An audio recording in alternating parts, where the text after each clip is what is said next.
Record to this computer. What is up? Welcome to the Get Hoptimized podcast. I am Chris, and this is our podcast. And today we are going on a trip up to Massachusetts. I'm really excited about this because I have wanted to talk to the Massachusetts Brewers Guild for a while. I know Katie, and we've done some work together in the past, and we are joined by a few people here today. I'm going to give a little bit of a quick intro on the two people you're seeing on your screen or you're about to hear if you're listening to, and then we'll let y'all kind of give your deeper, backstory and that kind of stuff here. But on the show today, we have Katie Stinchon, who's the inaugural executive director for the Massachusetts Brewers Guild. She's been in that role since 2016, I think is what I've got right there. Yeah. Look, and Sarah's joining the call here too. Perfect timing, Sarah. Yay! It wouldn't have been a Um, party without Sarah. So I'm glad Excellent. she was able So to jump in. perfect timing, Sarah, because we are recording and going through intros and just got started. So you're just going to jump right into this thing. Hope you're ready. Caffeinated. I All am. right. I am. Am I introducing myself right now? No, I am about to introduce you right Yeah, now. let's do So, it. excellent. So, Sarah Lee is also with us. She currently serves as the vice president of the Massachusetts Brewers Guild. And she's also the director of people operations for Henley Family Brewing, which is the parent company for Jack's Abbey Craft Lagers, Night Shift Brewing, and Wormtown Brewing. Her job sounds just so easy and Oh yeah. like she has nothing to do, but that's probably why she was jumping in here. She's running all around, but she's here. We also have Corey, and I'm going to get the last name right here. Aldoupolis is the co-founder of Loyal Foe Brewing Company and a first-year member of the Massachusetts Brewers Guild board of directors.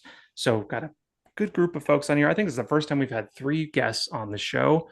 I'm going to shut up for a second, though. Thank you all for being here. I'm excited to talk to you, and it's good to see you. Yeah, thank you, Chris.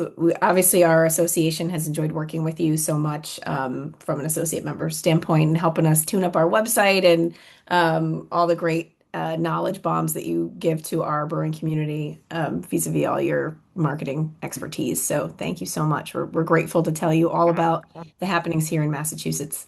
No problem. I'm always happy to help, and it's been a fun project. And Massachusetts is cool right now. Y'all just are currently hosting some of the World Cup stuff, and I'm excited to dive into that. But before we get into all that fun stuff, please do a better job of introducing yourselves than I did for Oh. you. Tell us a little bit about yourselves, your backgrounds in the industry, how you got into the guild and into the craft beer industry. Maybe we just go around it. We can starting with Katie, and then Corey, and Sure. then Sarah here.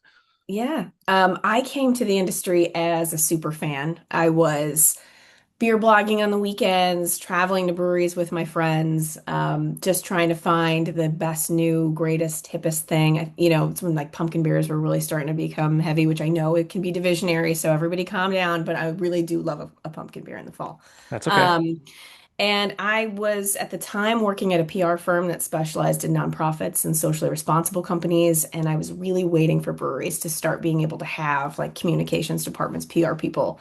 And I just, it never really got to the point where I was seeing those jobs hit, but I really wanted to be a part of the industry. And I saw this job post, and I think I was one of like 400 applicants, just a light flex there. And I thankfully they chose me as their first ED.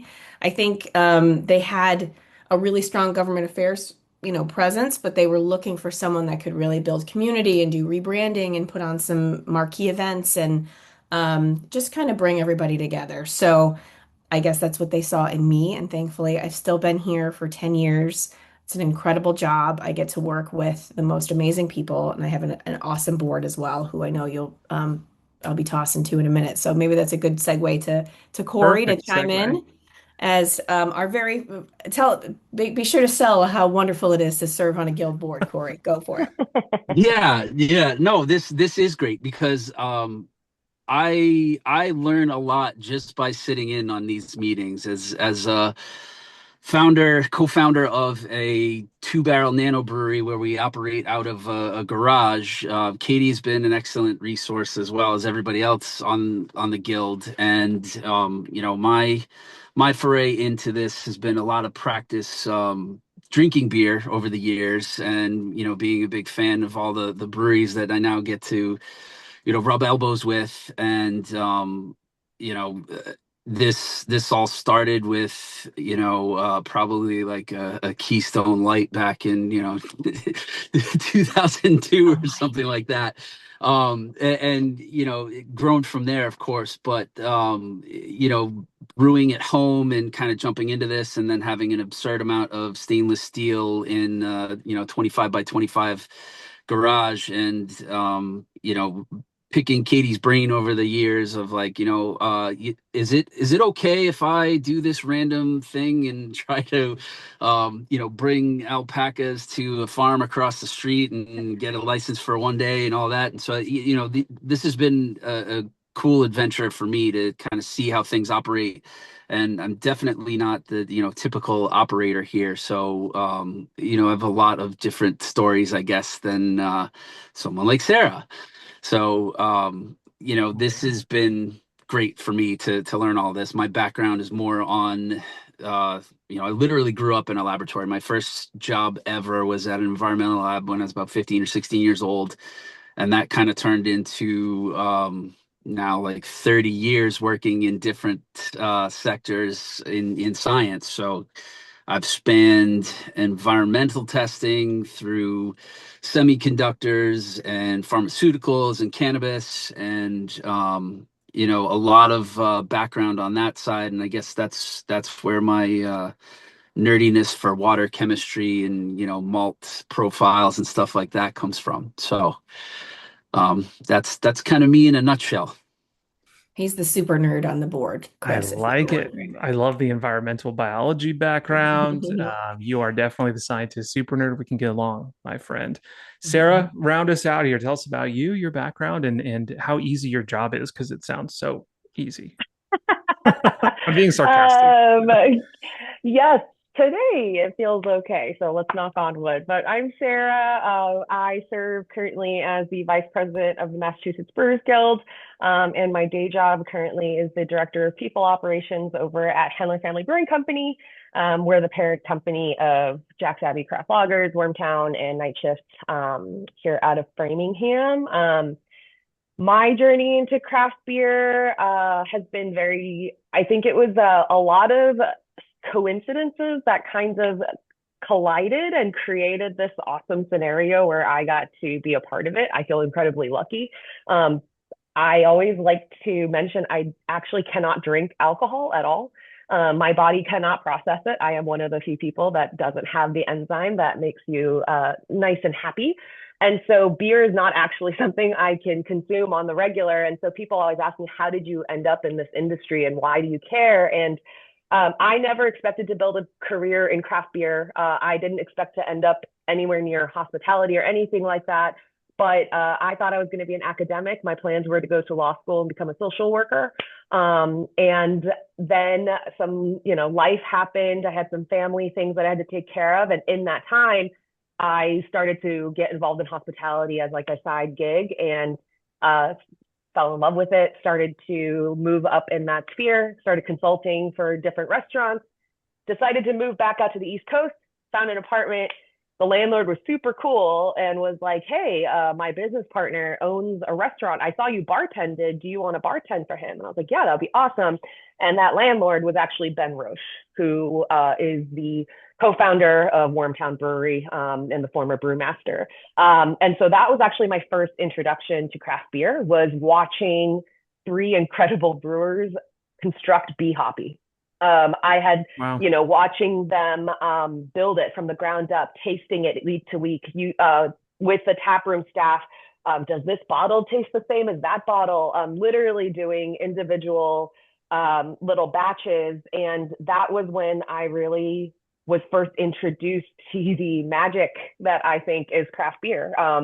Watching people just experiment, create, obsess over this craft that I think is beautiful. One, I mean, I love hospitality, but beer specifically too, it's something that's been going on for the history of humanity, right? Like entire civilizations, I always say, have been built and destroyed around food and drink. Like there is something that is very connecting. And so this ritual, this like trade that these people are doing, participating in, and caring about is something that's been going on for hundreds and hundreds of years, and this is just like our rendition of that.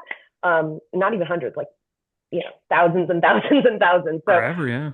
yeah, I just think that is really what fuels my passion for it. It's how I fell into it, was just this community and this group of people that just care so deeply about this liquid that is genuinely just meant to make people happy, and bring them together. And what is there to not love about that?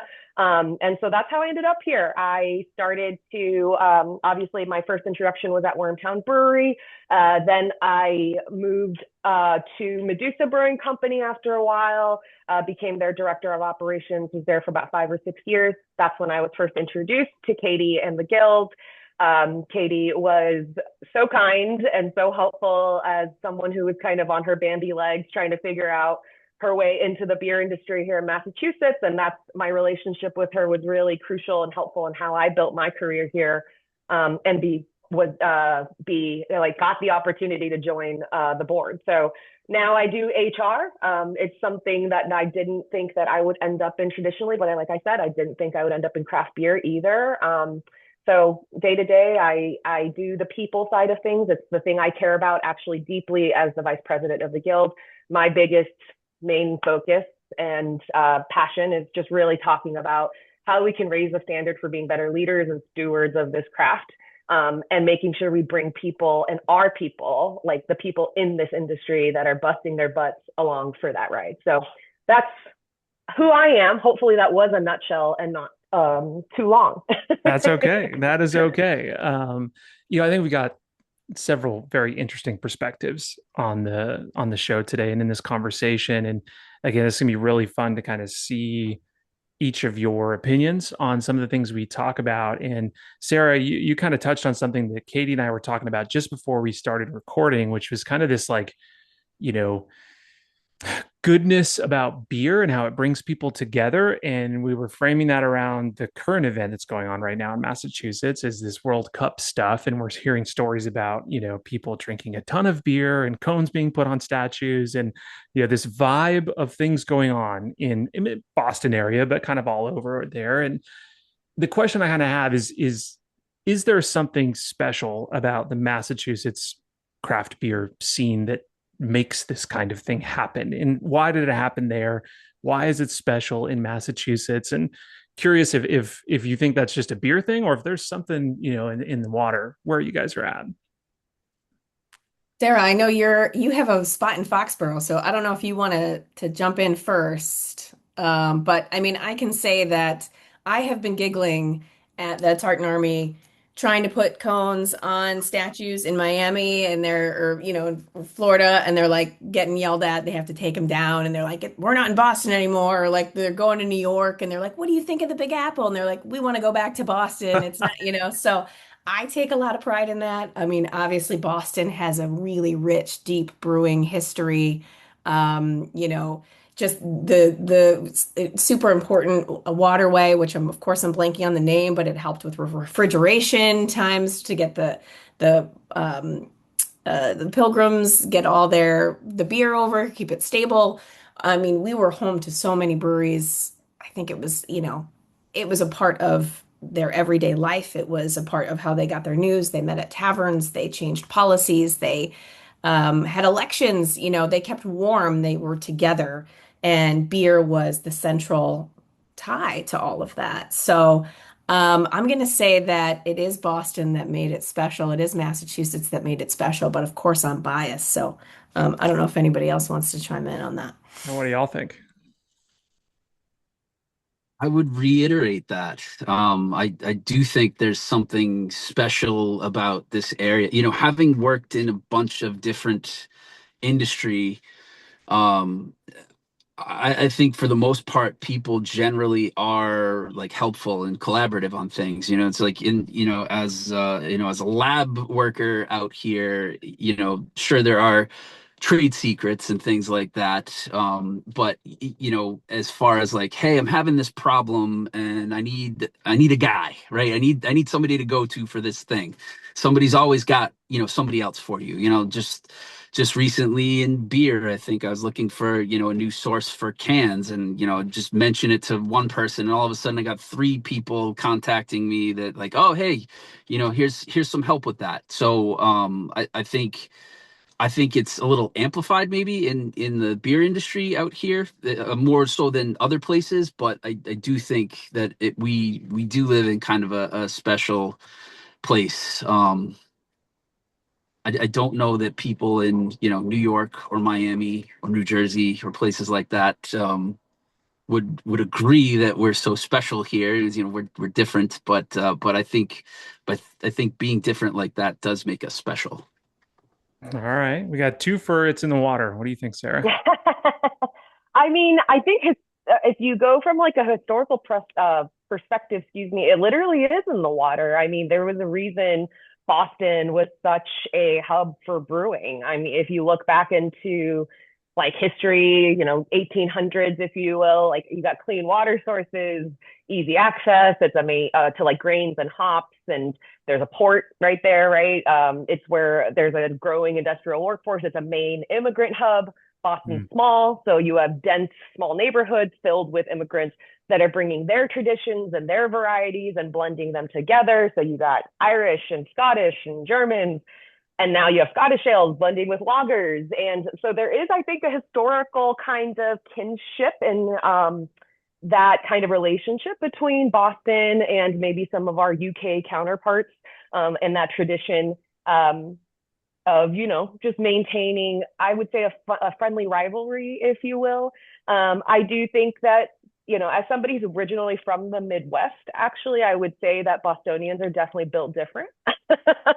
There is a little bit of that. And so, yes, I also agree it's in the water in that way. But yeah, I think part of it does go back to a lot of those historical ties. That's actually something, again, kind of going back to the connections with beer. Soccer, if you think about it, is like football, as you will, is a super accessible sport, right? And beer is kind of the same way. Yes, we have all this fancy equipment now, but like, how did beer come about? Because somebody probably left some grains in water overnight and was like, oh, this, tastes kind of good or whatever it is. And so all of these small little moments create traditions, and soccer is literally just a ball and a field. That's why it's one of the most popular sports in the world. You don't need fancy equipment and shoes, and you can just play with your feet and a ball. And that being so tied, I think, around the world with beer is a true testament to what beer is. It's the drink for everybody. It's the unifying force. And so I can't imagine soccer without beer, period, as it is. But I think Boston specifically, we have that little tradition. So Interesting. Yeah, the analogy of football to beer, I have not thought about it that way, but now that you say it, I'm like, man, there's somebody's got to latch onto that from a marketing message. If you're listening to this, please take that and run with it and give Sarah some credit. Yes. Send her something.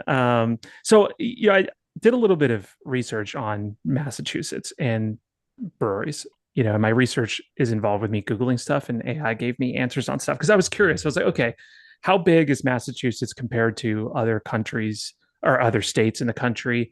And then how many breweries are there in comparison? And if you look at this, and maybe these numbers are a little bit off, but like in terms of just land mass, Massachusetts is 44th largest. So they're one of the smallest in the country, right? And there's only 50 states as of right now. So they're pretty up there in terms of size. But in terms of number of breweries, there's like 200 plus breweries in that area, which makes it 14th or around the 14th in terms of number of breweries per state. So it's kind of flip-flop. There's a lot of breweries, and that's outside of just Boston. And where I'm going to tie this into you three is that probably makes running the guild very interesting, sometimes challenging. Wondering what your take is on that with so many breweries being there and this dynamic between Boston, the major city kind of area, and then you start spreading out into other parts of the state. Curious what your take is on that. What are the challenges? What are maybe some of the advantages of running a guild like that? I'll say an advantage that we have is that our state is small. So I can cross it by car and, without traffic, which is always often hard to come by. I mean, in about 3 hours, right? Like I can get from the Berkshires to, Plymouth, maybe 3 hours and change, right? So like my counterpart in Maine, who is trying to wrap her arms around her state, and from corner to corner, it's like a 10-hour ride, that is a definite advantage that I have. And something too that my counterparts across the country we experience is that obviously we have very, very large breweries and we have very, very small breweries. So I have Loyal Foe and I have Boston Beer Company in my state. So wrapping my arms around everybody, trying to be, the thing that everybody needs is tough, right? Like, how do I create an educational platform that gives Boston Beer something they don't know and Loyal Foe something they don't know, Mm. or to ensure that everybody, um, is just getting a great solid takeaway from those types of events. So that's the challenge. That's not specific. It's not unique to Massachusetts. I think that there's that one big brewery in every state. Thankfully, those breweries are typically more generous in giving resources to their guild because they understand the importance of it, and they're usually more involved in the political aspect of it and through financial resources and offering guest speakers and so it's just forming those relationships with those people and really trying to extract out of them what you can. And yeah, I would say like that's the challenge, right? Is being that the cheese pizza that makes everybody happy. But yeah, There's different otherwise, great. situations, different scenarios, different business scenarios, different Absolutely. HR problems, different ingredient problems. Mhm. Um, I Water do problems. different water problems, different things you need based on the size of your organization, how far you're distributing product, which makes it really challenging. But like you said, there's some advantages too, because you kind of have this melting pot of ideas and experience. And that has to be nice for you, Corey, as you have people all over the map. And as a brewer, uh, I would assume that that's probably pretty cool to have like Boston Beer and some of these big guys, and all down the line of size and effectiveness in the market, right? Absolutely. No, I think that's one of the coolest parts about being able to be a part of this. And like, yeah, sure, I volunteer my time and expertise, but I get a lot out of it. That's one of the reasons we joined the guild in the first place is because and this goes back to what we were just talking about where Boston is different, right? I can talk to somebody at Boston Beer or Jack's or anywhere here and say, hey, I came across this problem, and they've already seen it. They've seen it 10 times over, 10 times bigger. Mm. Whether I'm learning about like abandoned deposits through people, or just like, hey, I don't know what to do with my spent grain now. I've got somebody coming to pick it up, but are there liabilities in having somebody come and haul this away, or what am I supposed to think about here, and how do I solve all these problems that every one of us has, and we just have it in a different way, in a different capacity. So yeah, it's been awesome to be able to use everybody as resources, and my goal is to be able to provide something of use to them, right? To be able to give back. And so I It's can good of you to give my think that way. time and expertise in other ways if somebody's got chemistry problems. Yeah. I find that I'm in a mastermind with other marketing agencies, and we're not a big agency by any means, but I'm rubbing shoulders with these folks that are like really dope, dude, and they're like so cool, and I'm like, dude, I wish I could give you some kind of value because you seem to know everything and I don't. But it's good to have that mentality to think and saying, hey, how can I try to help in some way? Maybe I know one thing that I've experienced, and but then again, you're learning a lot of great information from the folks around you.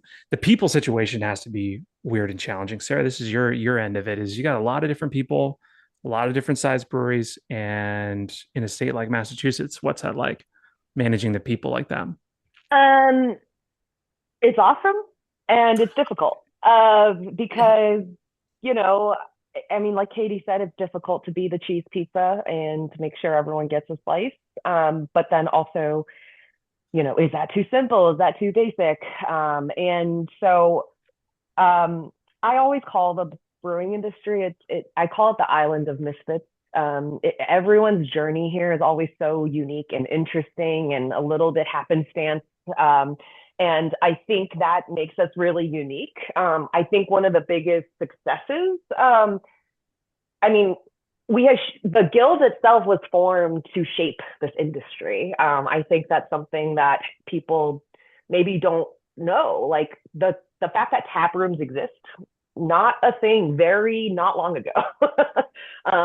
Like 20 years ago, that was not a thing. And there's lots of other legislative efforts that the guild has kind of put together for advocacy. But as a result, the guild and the historic work that it's done, it's created opportunities for breweries to create all of these different business models we're talking about, right? So it's like we have 200 breweries. Some of them are 3 people, some of them are 200, and everyone has varying degrees of functionality. But at the same time, it's like those business models today can exist because of the efforts of the guild in the first place. So there is something that is important about that. As far as the industry is concerned, while we're all competitors and we're fighting for shelf space and consumers, we're also a very collaborative industry, probably more so than others that I've seen.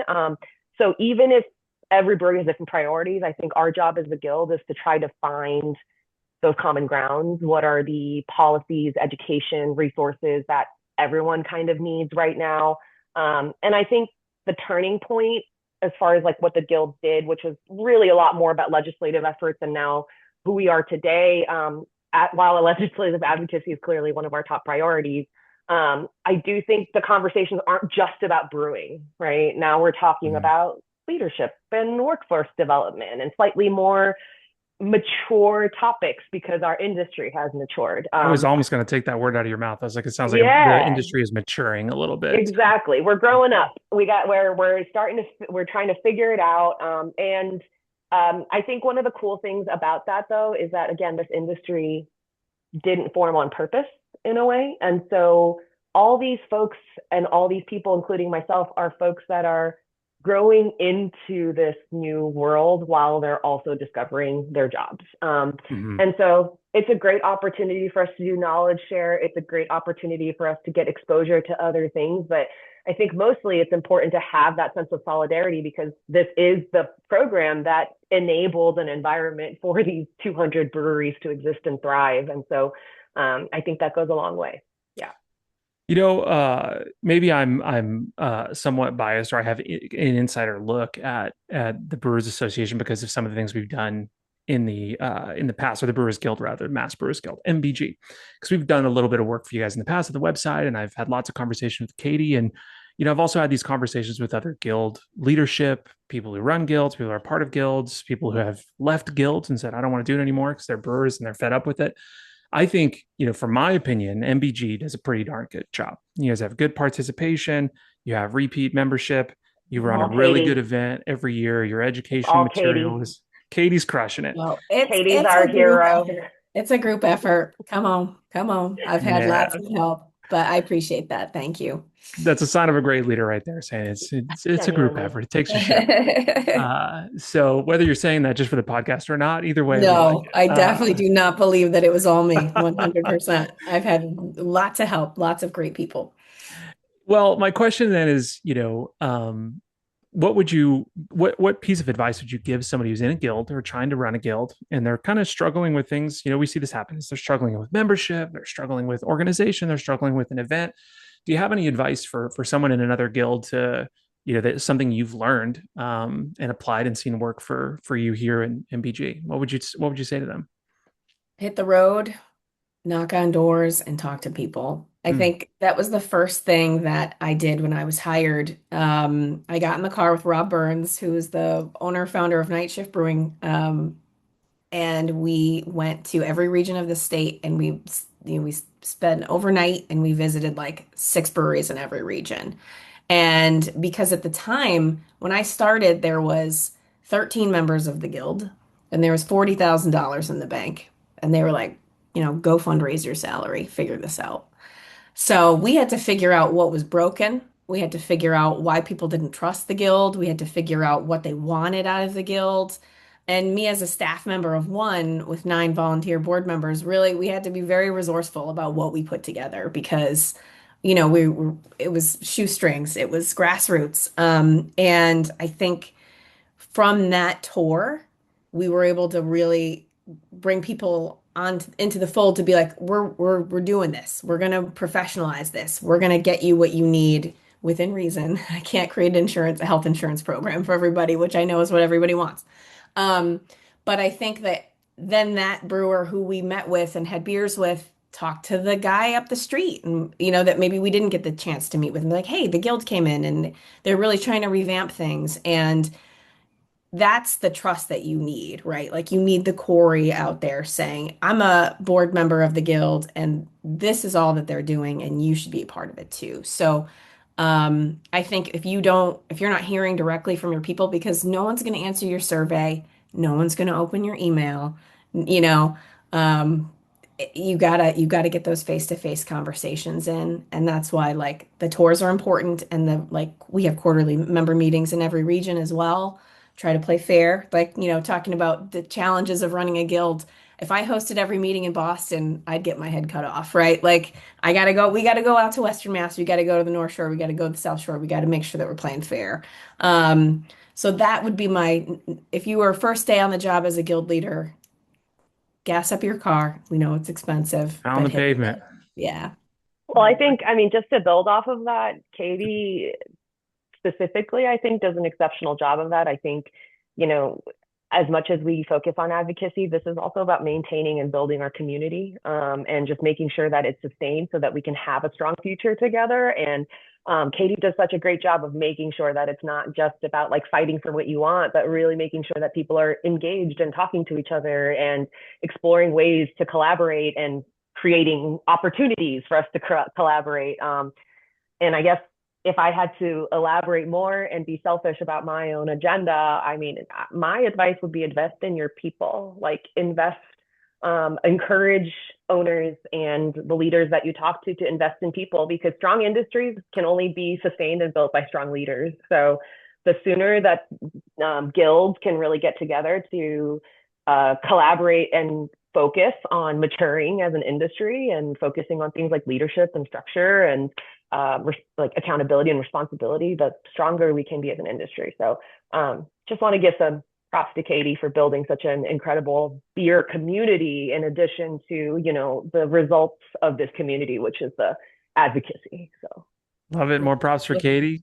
Corey, With you're a new ton of to help. the I'm gonna throw more props to Katie, Oh, and goodness. kind of and also echo what she's saying about getting out there pounding pavement. Bob Kelly is a huge advocate for all of this, and he came to visit our little garage in Harvard 4 years ago or something, because it was just a new brewery that he hadn't been to, and he told us about all the benefits of the guild, and just kind of, got in our ear and it started, pinging him with some questions. He's like, you know what, like, I'm going to connect you with Katie and, have a conversation and all of that. And then, kind of never looked back since then. And so, I think that's exactly right. And the collaboration and, what Sarah's saying about investing in people, it's like the rising tide raises all ships here. We're stronger together than we are just trying to navigate this separately. And so, I owe a lot of our existence, like the help with like licensing or questions on colas or all these like things that somebody just trying to start this out of a garage has access that to the same resources that Boston Beer, somebody that's huge, has. So yeah, props to Katie. And Bob Kelly from the Mass Brew Bros, our membership ambassador. He is the man. He's the shout myth. out to He's the Bob. legend. hell yeah, Bob. Yeah. Good job, buddy. Yeah. Right on. Well, I do have a couple more questions for all of you. I really appreciate your time and being here and sharing the information and knowledge that you have. I'm going to bug you for at least two more. We'll see where it goes from there. But the next question I have for the group is about really the craft beer industry and kind of what's working for the brewers. So we're going to put our brewer hat on, our business hat on a little bit, especially in a time where we get reports from the BA and say, well, the industry is kind of another weird, hard year. There's some growth, there's some loss. My question really is like, is there anything that you're seeing work for Massachusetts brewers, out there? What is that is working to help them grow, to help them run better events, to help them sell more beer? Is it styles? Is it certain marketing efforts? Is it, you know, opening new locations? Is it closing locations? What is it that is there something that's working in Massachusetts that maybe others could learn from? What I'm seeing work for brewers is that they are really honing in on what they're good at. And they are, because I feel like there was a period and for folks that have been following the industry for a while, it was like two new releases a week. This one has gummy bears in it. And this one is barrel aged, it just was getting crazy where like people were trying to find the most obscure things to put in beer and have this wow factor, so that people would be waiting in line to grab the 4 packs or grab it on draft or whatever. And it feels like a lot of that has faded away in a way. And we're getting back to basics and we're getting back to producing like really high quality lagers and kolsches and really just fine tuning what your sweet spot is, what your customer wants, and dialing in because it felt very scattershot. It was like, we're going to host a festival this weekend and then we're going here. And everyone was just like burnt out. So I feel like the breweries that are thriving and that are doing well have really streamlined. They're honing in on what they're good at. They're bringing to the people what they want for their area and their consumers. Um, and they're just being smarter and leaner about things, especially right now. Obviously, we're seeing our consumer pool shrinking. We're not immune to the challenges that are happening nationwide, but I do think, that's what we're starting to see is a lot more focus. Excellent. Excellent. I'm a fan of the good craft lager too. It's having its day. Yeah. Uh, what do you think, Corey? What's working for I, for I Mass? think I think it's honestly it's similar to what Katie said. It's establishing value through experience, right? Like we're hitting a period of like our younger people drinking as much as the over 35, the 35 to 50 crowd or whatever. Some of that has to do with expendable income. Some of that has to do with just a more health focus. And I think it's really about like how do you reach these people. And I think of beer as like art, music or something like that, right? Where all of the great stuff was really made by someone who was making something for themselves. And when they were brave enough to expand upon that and say, hey, this is what I am, this is what I want, that attracts other light, right? And that attracts people to it. And I think that's where like really a lot of great stuff comes from a sort of selfishness almost, but I think with the goal of reaching people and reaching out and trying to capture people that way. So I mean I think it really is like the value add through experience and through just honesty, right? Like being transparent, being collaborative, all of these things that we hear as buzzwords, right? But I do think they hold true. It's the culture that's working, according to Corey. What do you think, Sarah? What's working for brewers in your world? Um, I would say, I mean, I definitely agree with everything Katie and Corey have said. I mean, just again, just speaks to the kind of awesomeness of our industry and where we are. But I think part of it too is that I've seen a lot of breweries here be incredibly innovative about how they run their business and what kind of methods they use to run their business. Beer used to always just be about like steel recipes, grains.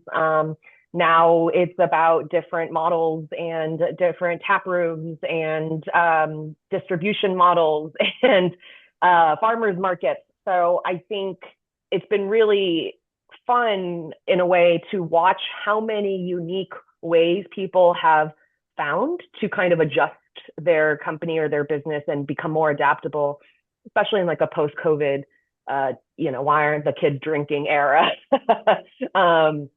I Yeah. think it's just showing up. There's this culture that I think was really hurt during COVID of breweries kind of leaning into the community third space, right? Of being that kind of place where you meet your neighbors or have a cup of coffee with a stranger. And I think we're coming back to that a little bit with this kind of expansion of business ideas. So I see breweries more than ever doing more collaborations. So like whether it's local artists or chefs or other breweries or other small businesses, there's a lot of like focus on collaboration.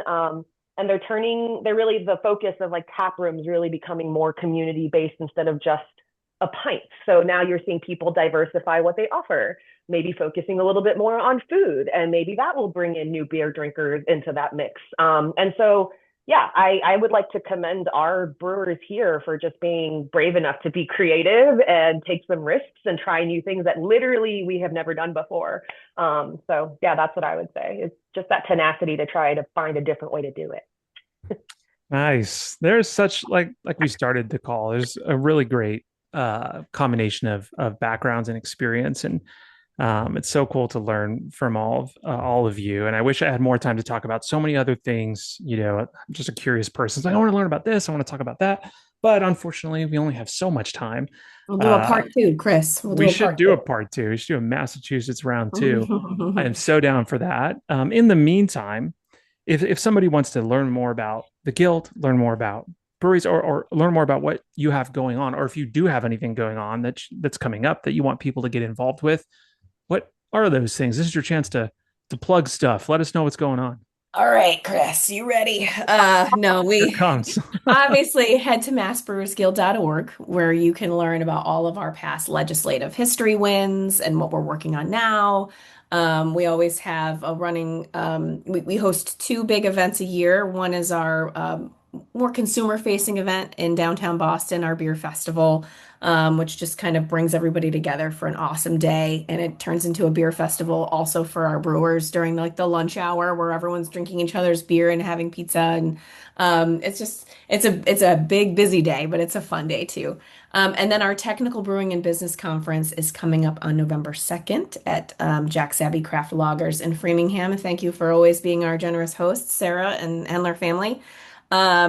When we have already two amazing keynote speakers lined up, we have Sam Calgione kicking off the morning, and then we have Adeline Druart from Lawson's Finest kicking off the afternoon as our keynote, and we have the Brewers Association chief economist coming in to drop the data, the numbers, the insights on us as well. So we're in process of fine tuning that content. Both Corey and Sarah sit on that committee as well, helping to drum up the content for the business and tech tracks. So it's going to be an awesome afternoon, day of learning, and we hope folks from the surrounding area come.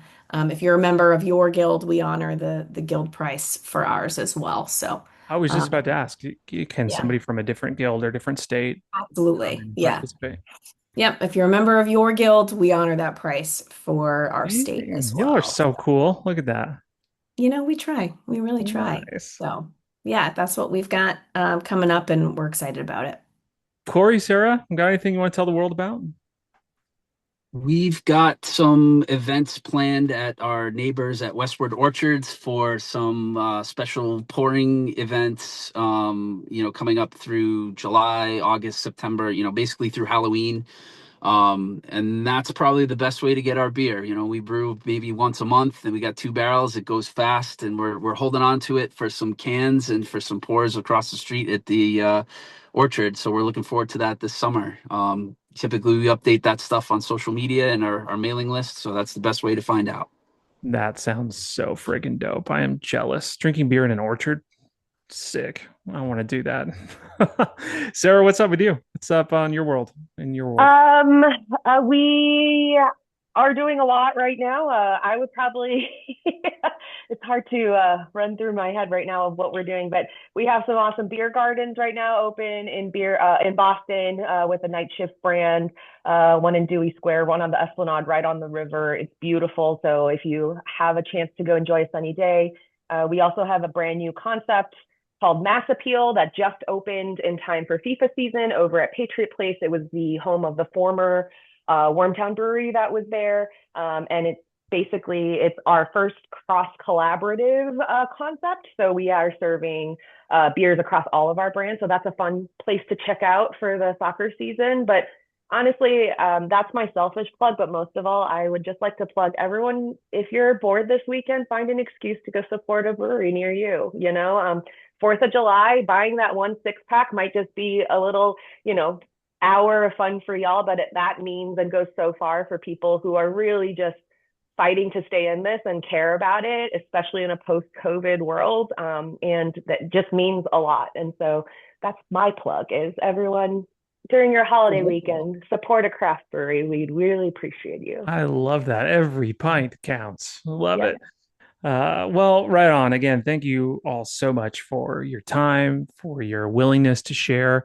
I will put links to a lot of these things in the show notes, or my team will. So if you're listening or watching, check the notes in the description. We also have this on our blog, on our website at gethoptimized.com to link out, because there's no way I would remember all that stuff. So go check out the links. You also find ways to get in touch with Katie and Corey and Sarah and the Guild if you want to. For now, I hate to cut it, but man, this has been so fun. We should totally do a round two. Katie, Corey, Sarah, thank you so much for your time. It's been great. No, thank you for the opportunity. We appreciate you. Cheers, everybody. Drink local. Enjoy your weekend. Cheers, y'all. Cheers.